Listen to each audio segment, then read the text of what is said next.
This is episode 16, and I'm going to talk about sleep and stress. In this episode, you'll learn how day-to-day stress can disrupt sleep quality and how you can find improved sleep through proactively regulating daily stress. Stress and disrupted sleep have a reciprocal effect. You see, high levels of stress impact sleep efficiency, and poor quality sleep in turn increases the amount of stress experienced while awake. Through regulating stress throughout the day, you can improve sleep quality, which in turn improves your ability to regulate stress during the day.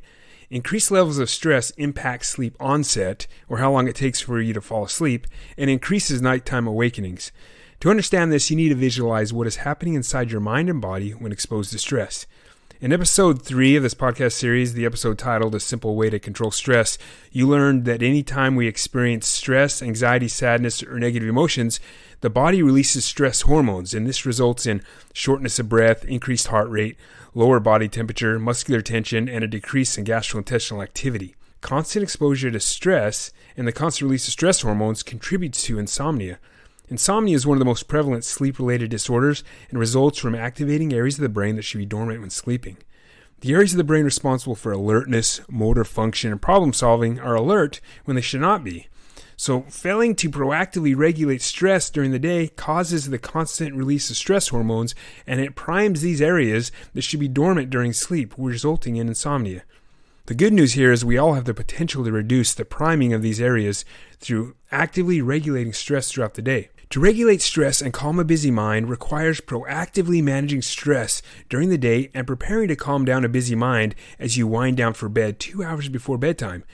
To regulate stress during the day, you have to first acknowledge the fact that it's not the things around you that cause stress, it's how you perceive and choose to think about these things. Stimulus control, or regulating how you respond to the variables around you, is critical in managing stress. Benjamin Franklin once said, quote, "While we may not be able to control what happens to us, we can control what happens inside us," end quote. When we encounter a stressful event, we have two choices. One, allow for a stressful response to remain within us, releasing stress hormones, decreasing our well-being, and impacting our quality of sleep. Or two, restructure our thoughts toward the stressor, relaxing and helping the body to calm down, which in turn reduces the amount of stress hormones being released.